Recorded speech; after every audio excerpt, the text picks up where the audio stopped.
What is the maximum number of EVAs that can be managed by a dedicated storage management server? Option A. 4. Option B. 16. Option C. 32. Option D.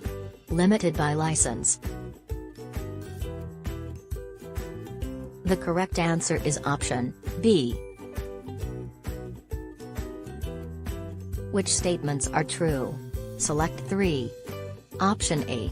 The EVA 4000 contains 2 host ports. Option B. The EVA 4000 contains 4 host ports. Option C.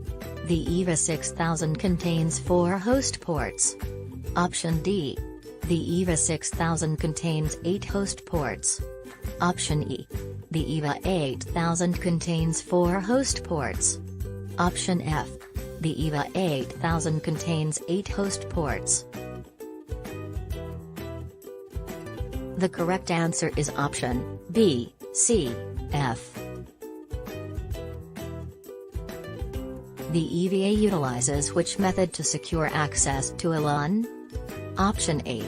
Switch zoning. Option B. Secure path EVA. Option C.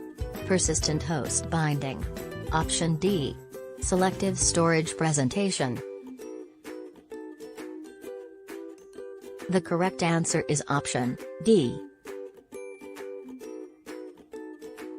What are components of the EVA//Foundation service? Option A.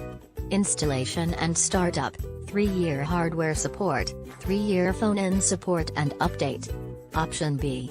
Pre-sales consulting, 2-year hardware support, 2-year phone-in support and update. Option C. Installation and startup, 2-year hardware support, 2-year phone-in support and update. Option D. Pre-sales consulting, 3-year hardware support, 3-year phone-in support and update. The correct answer is option C,